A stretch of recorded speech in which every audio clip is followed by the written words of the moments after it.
Olá, seja muito bem-vindo à nossa série O Mundo dos Templários. Aula 1, Definições. Nessa nossa série de encontros sobre os Cavaleiros Templários, vamos conhecer a fundo uma das notáveis ordens militares monásticas da Idade Média. A maioria de vocês conhece, já sabe ou já ouviu falar sobre essa ordem. Talvez não conheça a fundo, mas já ouviu lendas, associações e teorias conspiratórias.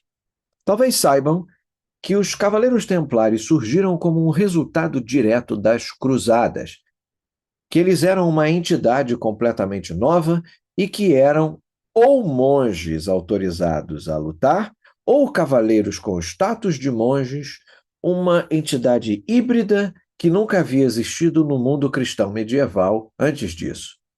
Você provavelmente já tem uma vaga ideia de que eles passaram de um desejo declarado de viver na pobreza para desfrutar de uma riqueza estonteante num período de menos de 200 anos. Na Europa Ocidental, eles estavam profundamente envolvidos no setor bancário e, de fato, tornaram-se gestores financeiros não apenas de nobres ricos, mas também do próprio Reino da França. Foi essa relação que, em última análise, levou à sua dramática queda naquela fatídica Sexta-feira 13, em outubro de 1307, quando, sob as ordens do rei Filipe IV da França, oficiais realizaram inúmeras incursões simultâneas antes do amanhecer por todo o país, buscando na França capturar e aprisionar o maior número possível de templários. Dos mais de 2.000 cavaleiros templários que viviam na França, estima-se que 600, incluindo o próprio grão-mestre da ordem, Jacques de Molay, foram capturados, presos, acusados de diversos atos de traição e heresia, submetidos à tortura e, por fim, executados. Mais adiante, vamos dedicar algumas aulas a analisar e estudar a fundo os meses e os anos que cercaram o que pode ser considerado o pior dia 13 de toda a história. Em termos de teorias da conspiração modernas envolvendo os templários, nós temos aqui uma grande quantidade delas para escolher. Por exemplo, eles encontraram o Santo Graal e têm protegido durante todo esse tempo. Os Cavaleiros Templários encontraram a Arca da Aliança e a mantêm em segredo e em segurança.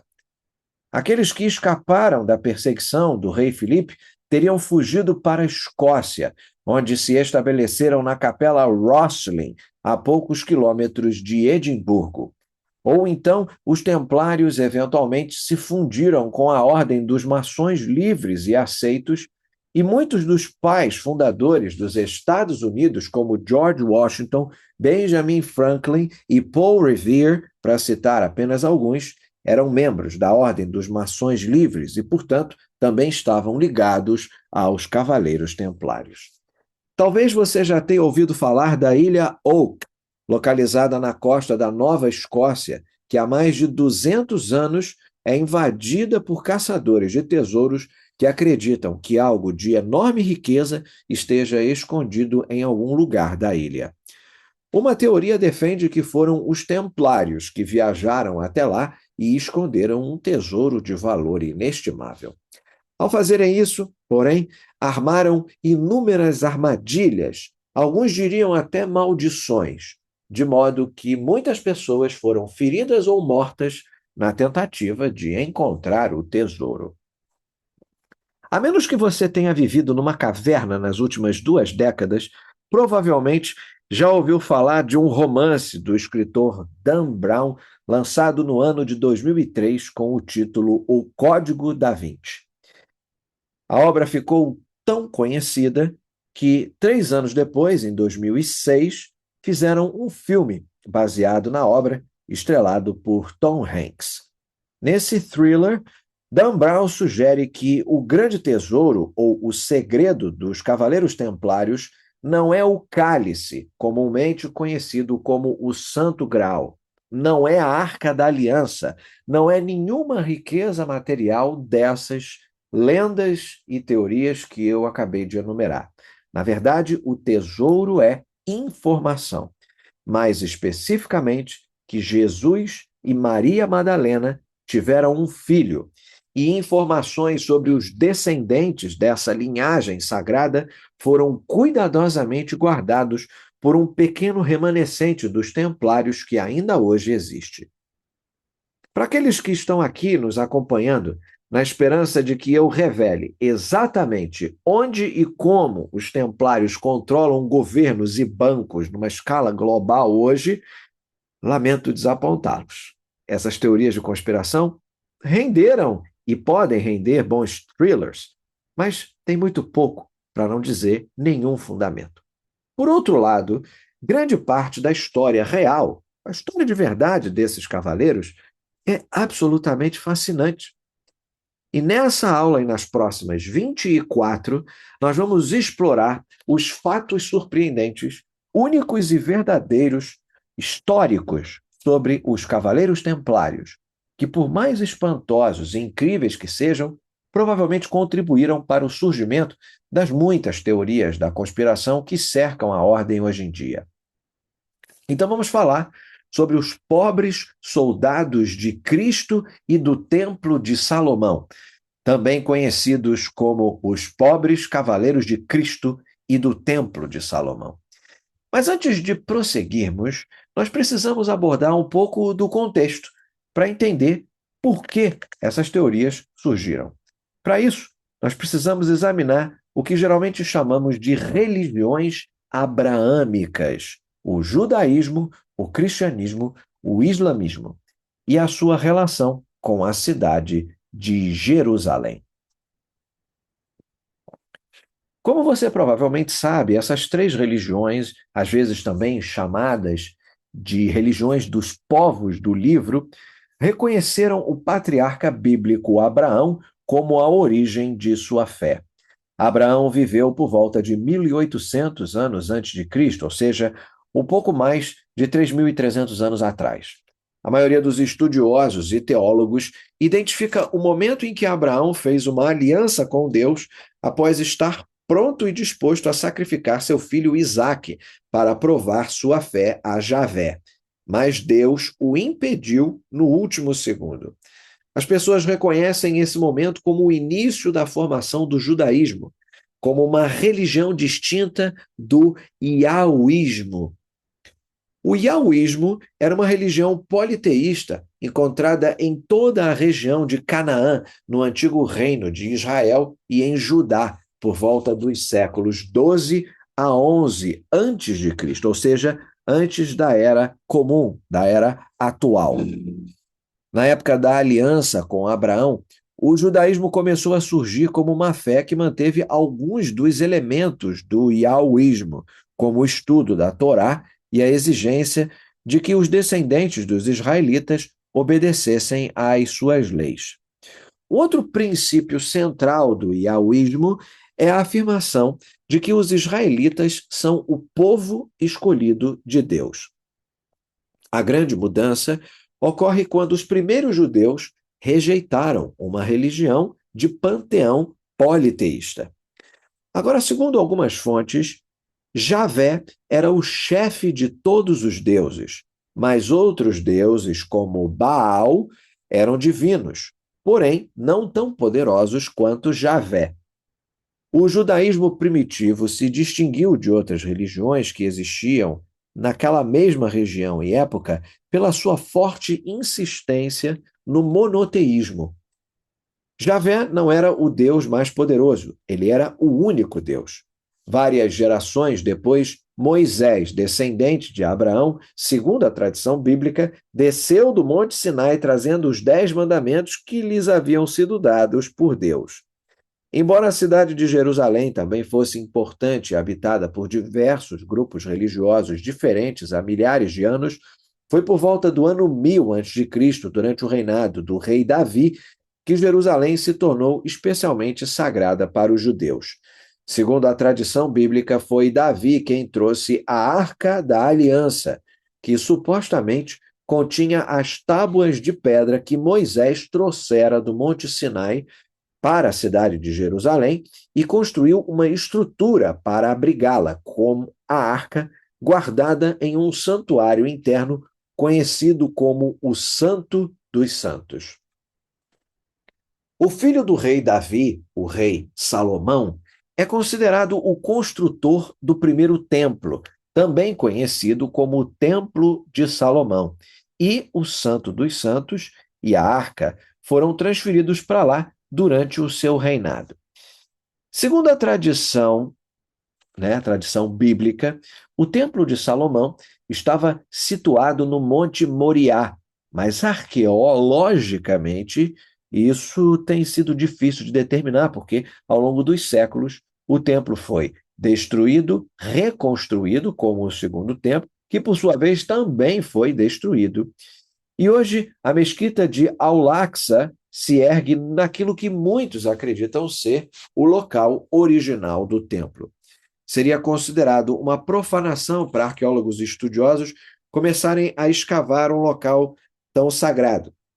Nós poderíamos facilmente realizar uma série completa de palestras sobre essa área geográfica em Jerusalém, chamado o Monte do Templo, Al-Haram al-Sharif, Habait, o Monte da Casa Sagrada ou o Nobre Santuário, dependendo do idioma e da religião praticada. Mas já que você está aqui por causa dos templários, basta reconhecer que essa área dentro de Jerusalém, e de fato a própria cidade como um todo, tornou-se específica e especialmente sagrada para o judaísmo há cerca de 3.000 anos. E há pouco mais de 2.000 anos, de acordo com a doutrina e a crença cristãs, um jovem que viria a ser aclamado como Jesus Cristo, o Filho de Deus, foi apresentado no templo e celebrou a Páscoa na cidade com os seus pais.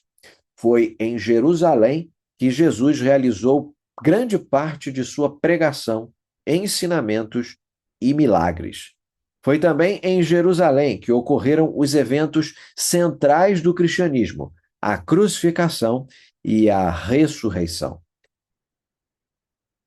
Sobre o cristianismo, recomendamos dos nossos diversos cursos a série Polêmicas do Cristianismo Primitivo, que trata de várias dessas temáticas e a sua factualidade ou não histórica. Além disso, também temos cursos que mergulham nos textos, nominalmente os evangelhos apócrifos e também os textos que foram dedicados aqui pelos padres da igreja. Mas um ponto importante a destacar para os nossos propósitos aqui, de seguir para a Idade Média com os Cavaleiros Templários, é que, segundo todos os relatos, Jesus foi um judeu devoto e praticante até o fim de sua vida. Ele pode ter, sim, se preocupado com a corrupção, desejado ver reformas implementadas, mas a maioria dos estudiosos concorda que Jesus não estava tentando criar uma nova religião, apenas aprimorar a sua própria, que era o judaísmo. De fato, durante o primeiro século após a crucificação, os seguidores de Jesus, ou então as várias seitas que se desenvolveram em teologias que reverenciavam Jesus como parte da divindade, eles eram amplamente considerados um ramo ou uma variação, ainda que estranha, ainda que exótica, do judaísmo. No entanto, no terceiro século, as coisas começam a mudar. A fé havia se espalhado por todo o Império Romano, que naquela época controlava uma vasta extensão de território, desde a Grã-Bretanha a oeste, passando pela Judéia e além, a leste. Nas palavras da historiadora Bárbara Rosenwein, o Império Romano naquele período envolvia o Mediterrâneo como um cachecol, com uma presença significativa no norte da África. No terceiro século, o cristianismo estava se tornando um elemento particularmente vibrante nesse contexto.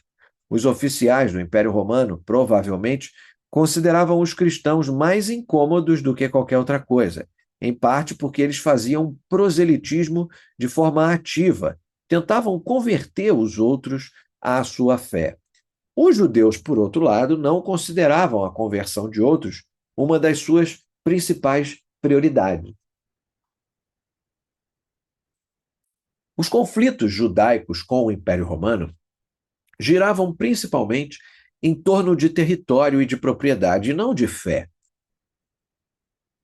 Em contrapartida, nos primeiros séculos do cristianismo, os seguidores da nova fé eram frequentemente perseguidos e executados por Roma.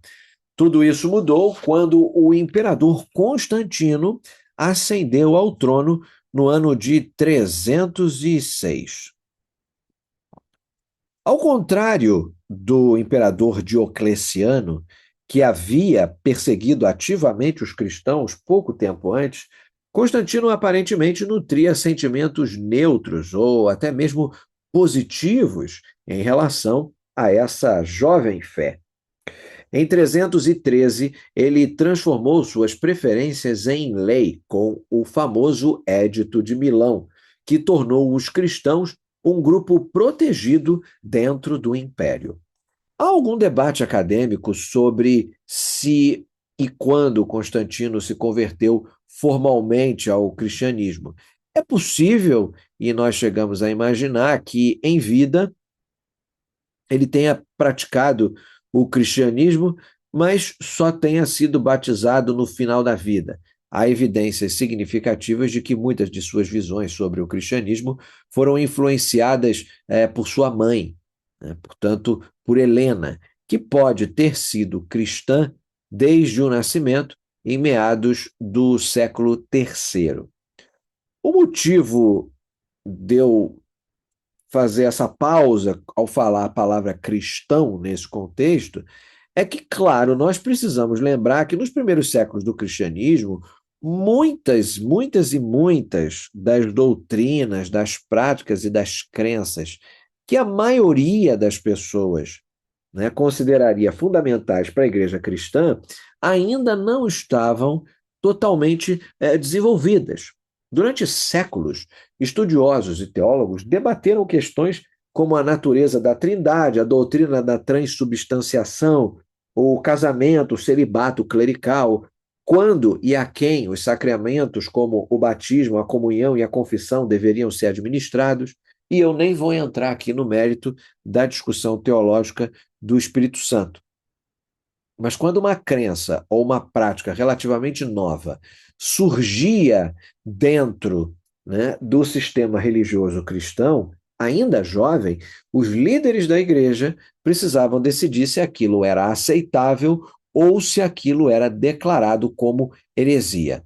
Quando os chamados cristãos arianos professaram a crença no século IV de que Jesus era certamente divino, mas não tão divino quanto Deus Pai, o Concílio de Nicéia, em 325, teve que abordar a questão e declarar que isso não estava correto. Apesar dessa decisão oficial, dentro do Concílio de Nicéia, o arianismo persistiu em alguns lugares por vários séculos.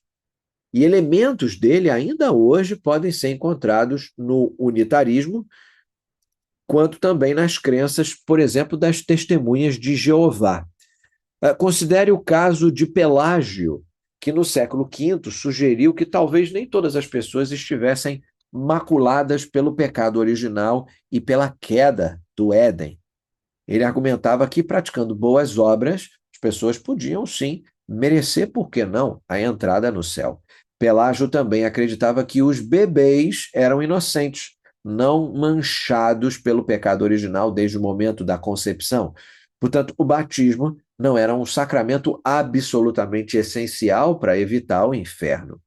O Concílio de Cartago, em 418, foi convocado especificamente para tratar desse assunto. E nesse concílio, o pelagianismo foi veementemente condenado. Pelágio foi expulso, mas curiosamente não foi declarado herege.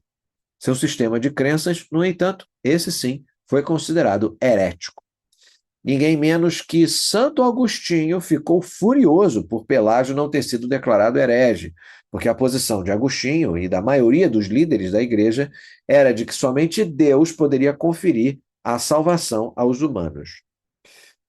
Todas as boas obras do mundo não podiam se sobrepor à palavra final de Deus.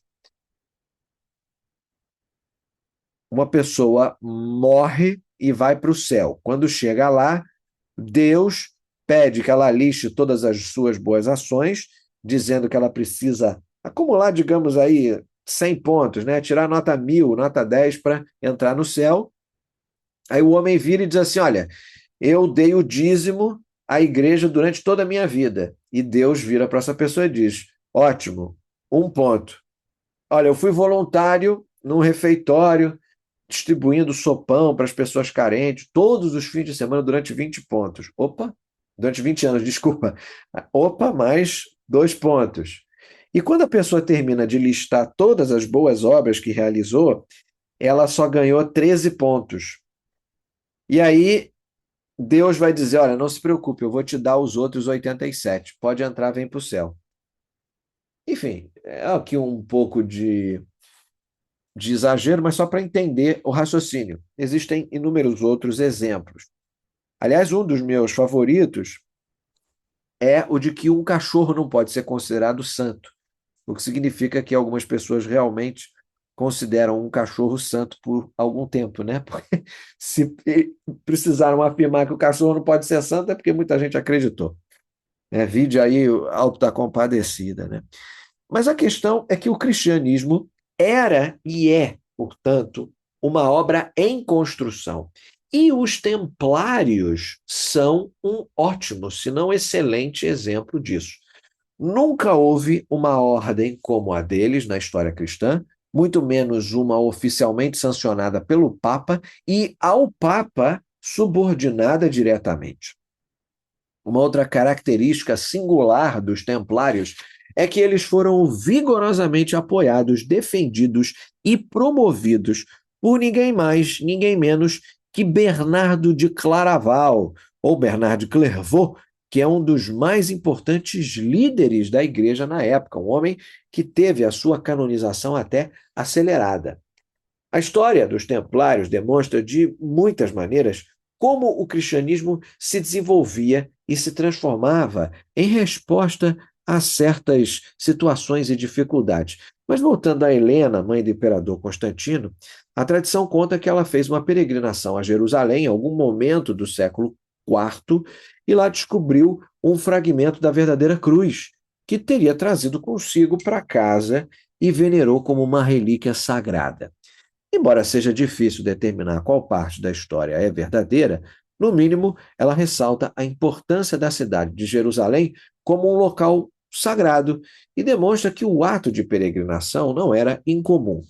De fato, se você observar mapas medievais produzidos no Ocidente Europeu, vai notar imediatamente duas coisas. Em primeiro lugar, esses mapas sempre são orientados de forma que o leste, não o norte, fique na parte superior, e, em segundo lugar, esses mapas sempre mostram Jerusalém bem no centro. Isso porque, para os cristãos medievais, Jerusalém era o centro e o lugar mais sagrado do mundo, e uma peregrinação até lá era considerada um ato grandioso e piedoso. Além disso, a jornada estava se tornando cada vez mais perigosa no final do primeiro milênio. Peregrinos cristãos em viagem religiosa logo passaram a ser vistos por grupos não cristãos e foras da lei como alvos fáceis. Se eles vinham do Ocidente europeu, precisariam ter muita riqueza e dinheiro para custear essa viagem. Se estivessem em peregrinação religiosa, provavelmente não teriam muitas armas para se protegerem caso fossem emboscados. Por isso, eram frequentemente atacados e roubados em sua jornada para Jerusalém. À medida que o número de peregrinos aumentava, o mesmo acontecia com os ataques. Em pouco tempo, tornou-se evidente a necessidade, por parte dos líderes políticos e religiosos europeus, de tomar alguma providência. Parte dessa providência foi a entrada dos templários, como nós veremos. Então, até aqui nós estabelecemos que Jerusalém era uma cidade sagrada tanto para judeus quanto para os cristãos. Mas eu disse no começo do encontro que são três os povos do livro. São três as religiões abraâmicas.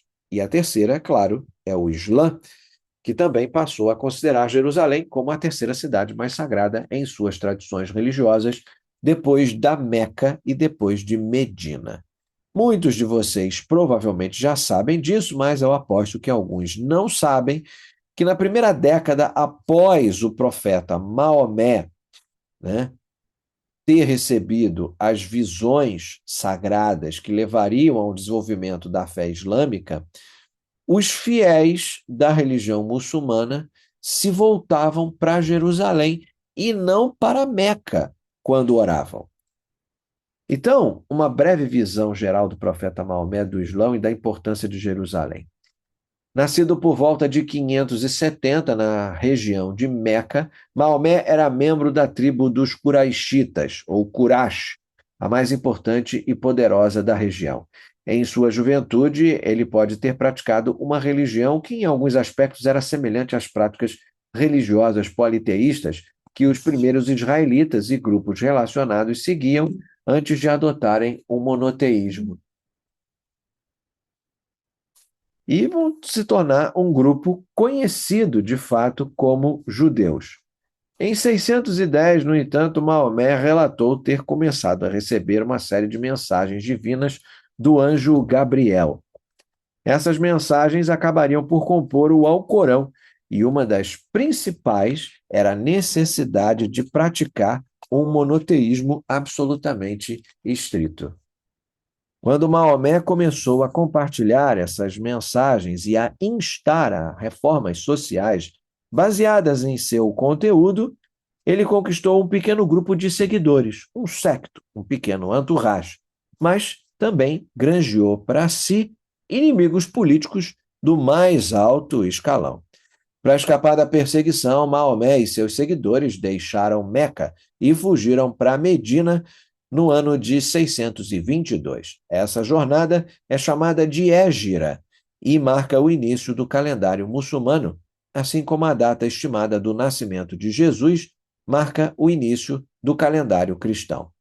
Para o calendário hebraico-judaico, a data de início é 3761 a.C., que, de acordo com detalhes fornecidos no Antigo Testamento, é a data em que Deus criou o mundo. Então, enquanto alguns de nós, né, pensamos estar, por exemplo, no ano de 2025, 26, 27, 28, 29, 30, de acordo com os judeus, estão, na verdade, em 5.786, 5.787, 5.788, 5.789 e assim sucessivamente, ou então, de acordo com o calendário muçulmano, 1446, 1447, 448, 449, 450 e por aí vamos. Quanto à relação do Islã com o cristianismo e o judaísmo, a fé islâmica sustenta, defende que o desenvolvimento do Islã aperfeiçoa tanto o judaísmo quanto o cristianismo, que são geralmente considerados versões anteriores do Islã que não o compreenderam completamente. Assim, na tradição islâmica, muitos dos profetas do judaísmo e do cristianismo, como Abraão, Moisés, Davi, Salomão, João Batista, também são considerados profetas.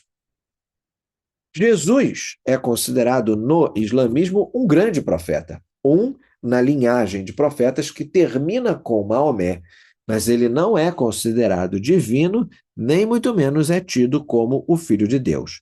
Maomé é considerado pelos muçulmanos como o último dos profetas que foi enviado por Deus para transmitir verdades importantes. Mas ele próprio não é divino.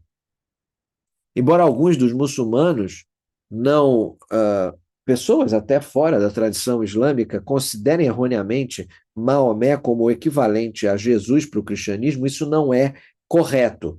A Shahada, ou seja, a profissão de fé, ela afirma que não há outro Deus além de Deus e que Maomé é o seu profeta. Portanto, Maomé não pode, de forma alguma, ser divino, da mesma maneira que Jesus é considerado pelos cristãos como divino, né, na sua posição como filho de Deus. De fato, ao longo dos séculos, certos grupos dentro do Islã expressaram a preocupação de que os cristãos não sejam verdadeiramente monoteístas devido à Santíssima Trindade, a um Deus trino, né? Pai, Filho e Espírito Santo, o que poderia ser interpretado como a descrição de três deuses diferentes. No entanto, as três religiões, judaísmo, cristianismo e islamismo, têm muito em comum, né? Expressão dos povos do livro usada para designar muçulmanos, judeus e cristãos. E esse termo vem da tradição islâmica, indicando que, embora acreditem que cristãos e judeus se desviaram da fé ou não conseguiram vivenciá-la plenamente, ainda assim são seguidores mais fiéis do que quaisquer pagãos ou então não crentes. E isso, na tradição deles, é algo absolutamente fundamental e importante. Jerusalém ocupa um lugar de destaque no Islã, principalmente no relato da jornada noturna de Maomé no Alcorão, capítulo 17, e com maior profundidade nos hadith, que são coleções de ditos e feitos de Maomé, conforme relatados por outros. E certa noite, em 621, enquanto Maomé orava na mesquita em Meca, o anjo Gabriel apareceu a ele com um cavalo alado chamado Burak. E esse cavalo levou Maomé numa jornada dividida em duas partes. Primeiro, ele é transportado para um lugar descrito como a mesquita mais distante, ou lugar mais distante, durante o Hijra, ou a parte da migração da jornada, e acredita-se que esse lugar seja o Monte do Templo em Jerusalém. Lá, Maomé encontrou os profetas Moisés, Abraão, Jesus e outros, e eles teriam orado juntos. Depois disso ocorre a próxima jornada, a próxima parte da jornada, a miragem ou a ascensão. Nessa parte da jornada noturna, Maomé ascende fisicamente ao céu e, a partir do Domo da Rocha, ou o Monte do Templo, em Jerusalém, ele sobe até os céus. De acordo com a tradição islâmica, ele encontra vários outros profetas enquanto está no céu e argumenta que as orações diárias, que são uma parte importante da fé e da prática muçulmana, deveriam ser conduzidas de 50, né, reduzidas, perdão, de 50 para 5 vezes por dia. E é por causa da jornada noturna que Jerusalém se torna a terceira cidade mais importante do Islã. Portanto, Jerusalém é uma das cidades mais antigas do mundo, uma das cidades mais sagradas para diversas religiões e, sem dúvida, uma das cidades mais sitiadas do mundo. Segundo uma estimativa conservadora, ao longo da sua existência, Jerusalém teria sido atacada mais de 50 vezes, mudado de mãos, capturada por forças inimigas, recapturada quase tantas vezes quanto essas, e teria sido completamente destruída pelo menos 2 vezes. Embora, obviamente, não temos tempo suficiente para explorar todos esses eventos em detalhes, um outro momento, um outro curso, mas há alguns momentos, entretanto, importantes que nós devemos ter em mente. Primeiro, por volta do ano 1000 a.C., que o rei Davi atacou a cidade e tomou o controle dos cananeus. Davi fez uma cidade, fez da cidade a capital do reino de Israel. Por volta de 930 a.C., o reino de Judá separou-se do reino de Israel. Judá manteve Jerusalém como sua capital, enquanto que Israel transferiu sua capital para Siquém, na Samaria. Durante quase 4 séculos, Judá manteve o controle de Jerusalém, mas a partir de 597 a.C., a cidade foi sitiada e tomada por diversos grupos, incluindo os babilônios, depois os persas, que vão se mostrar bem mais receptivos à presença judaica na cidade. Em seguida veio o chamado período helenístico, ou o período grego, que começa na década de 330 a.C., quando Alexandre o Grande conquistou o Império Persa. Em 167 a.C., ocorre a revolta dos Macabeus, e o resultado é a restauração do culto no Templo de Jerusalém, que é comemorada como o festival judaico do Hanukkah. Após um intervalo de 100 anos, conhecido como o período Hasmoneu, a influência dos romanos sobre Jerusalém começa a ser sentida por volta de meados da década de 60 a.C. e se estabelece firmemente em 37 a.C., quando o rei Herodes o Grande, que governava como um rei cliente do Império Romano, conquistou Jerusalém. Os judeus se ressentiam do domínio romano e, por fim, se revoltaram, mas foram derrotados de forma decisiva no ano 70 d.C. pelo imperador romano Tito, que destruiu grande parte da cidade e saqueou seus tesouros. Se você for a Roma hoje e observar o Arco de Tito, que comemora esse evento, poderá ver uma escultura de uma menorá representada entre os tesouros que foram capturados pelos romanos. Os judeus foram efetivamente banidos da cidade durante o restante do período em que esteve sob o domínio romano. Como eu já mencionei, o imperador Constantino promulga um édito protegendo os cristãos no início do século IV e Jerusalém logo se torna um centro de atividade e devoções cristãs. Constantino e seus herdeiros vão governar a partir de Istambul, mais tarde Constantinopla, na época Bizâncio, que havia sido a capital da metade, oriental do Império Romano, a porção do Império Romano Oriental. Mas com o declínio e a queda do Ocidente, em 476, a porção oriental do Império passa a ser chamada de Império Bizantino. Nós temos um curso dedicado a esse império que eu recomendo muitíssimo a vocês.